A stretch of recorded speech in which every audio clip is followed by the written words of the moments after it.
If you're relatively new to voiceover and you're wondering which jobs actually matter and which ones you should avoid and are a waste of time, then you're in the right place. By the end of this video, you're going to understand what are the most popular voiceover job types on the market and which ones you should focus on as a beginner. But there is one mistake that a lot of brand new voice actors make when they're trying to choose the right niche to go after, and I'll cover that a little bit later. Okay, here's one simple rule you can use right now.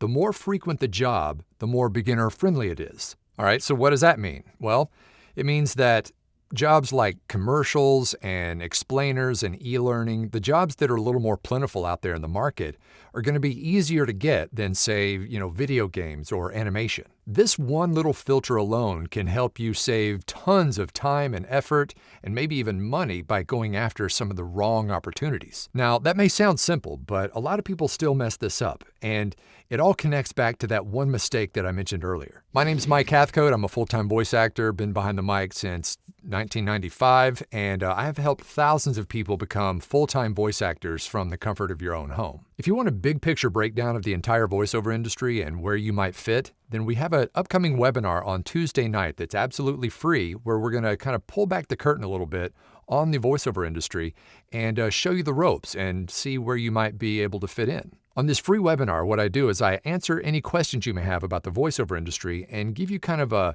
high-level overview of the industry itself. And just for attending, you also get a copy of my book, The Voiceover Blueprint, which is in digital and audiobook format. And just for showing up for the webinar, you're going to get a copy of that book. So click on the link in the description below.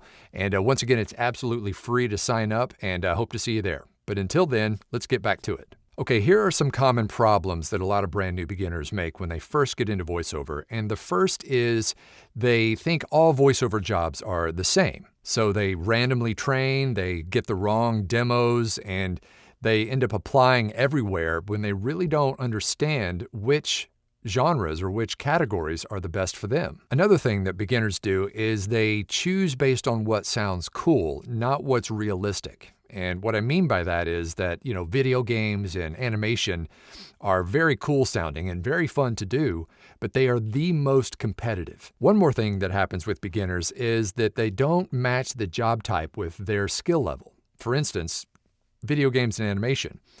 If you're going after video games and animation, you're probably going to need lots of acting training before you actually delve into that side of the industry. Everyone would love to just hit the ground running and get a Pixar movie right out of the gate, but the chances of doing that are very slim.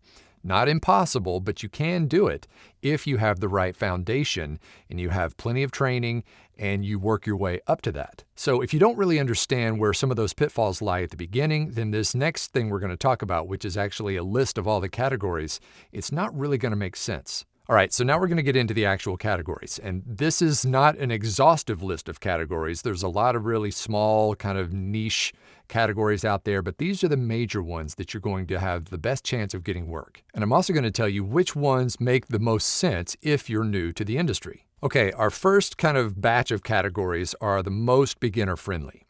And the first one up is commercial voiceover, which is things like radio and TV ads, digital ads, very short scripts with higher demand. Now, just because I said that this is beginner-friendly work, that doesn't mean it's low pay. I mean, it can be, but just because it's beginner-friendly doesn't mean you can't make a decent amount of money on this type of work. The next beginner-friendly category is going to be corporate and explainer narration. These are things like training videos, explainer videos, internal content, stuff that requires very clear and kind of a conversational tone. Most of the time in these two categories, in commercial and corporate, you're going to get lots of repeat business as long as you do a good job for the client. But you're going to get repeat business. You're going to usually be able to turn these jobs around quicker.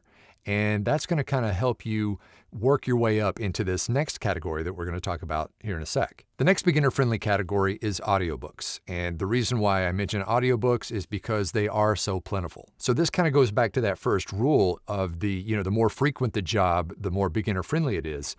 And the reason why is because there are so many titles out there who are looking for audiobooks. The chances of you booking that kind of work is very good. The last section in the beginner-friendly category is IVR systems, or telephony or phone systems. These are the, press 1 for sales, press 2 for support kind of jobs. The good thing about these kind of jobs is that they are plentiful because pretty much every business out there uses a phone system of some sort, even if it's just a single voicemail. And if you find a job like that where the client likes you, then that could turn into repeat business for years. So that category is kind of like the foundation. But it's also where people can sometimes accidentally kind of sabotage themselves. So make sure you start there first, and then you can kind of get your reps in and work your way into this next category. All right, this next category is the most popular, but probably the most misunderstood of all these categories. And it is the animation and video game category that we mentioned earlier. Animation typically requires a very heavy acting background and lots of character work. So you need to make sure that you have a very solid background in that so that you stand a better chance of landing these roles. And speaking of landing these roles, the audition process is typically much more drawn out than some of the commercial work because this animation stuff is going to be out there forever, and they want to make sure that they get the right people for those roles. Next up is video games, and similar to animation, you need heavy acting. Typically, these sessions can be very long and intense because there are so many variations that need to account for inside that video game. And once again, the audition process is also very long here and highly competitive. So a very common mistake when it comes to video games and animation is when you first start, and I see this all the time when people reach out to me, they say, I want to be in video games, or I want to do character work and animation. And I'm like, awesome. Let's crawl before you walk, then you can run. So if you try to start here first, you're kind of sabotaging yourself right out of the gate. You want to, have your skill set and confidence first, then you can start going after some of those bigger roles. So the correct approach is to set those goals for those two kind of jobs as long-term goals. Not beginner income goals. So if this sounds like you, just remember you need to kind of rearrange your expectations and start small, work up into that, and that's the right path to take. Most successful beginners don't think about the coolest job that they can land. What they do is they think about what is the quickest job that I can get right now that will give me some experience. What job types hire the most frequently? And what can I do to keep my practice up and be consistent? So here's my advice. For the next 90 days, pick one, maybe two categories that you feel like are the easiest to get into and practice solely on those kinds of scripts. Try to ignore everything else temporarily and focus on just, say, commercial for the next 90 days. This is also something we're going to talk about in more detail this coming Tuesday on that free webinar, by the way. So now if you're a beginner, you can go from kind of being a little scatterbrained and all over the place to really focusing in on the kind of work that you can get immediately and have those, realistic expectations of actually getting work. So bring those specific questions to the webinar this Tuesday, and I'm happy to answer those. And of course, if you like this kind of content on this channel, then feel free to like and subscribe and hit the notification bell, and leave a comment down below as well if you have any other questions. Also, a while back I did a video on a real live directed recording session where you can kind of be a fly on the wall in the booth here and watch the entire session for yourself. So if you want to check that out, then check this out.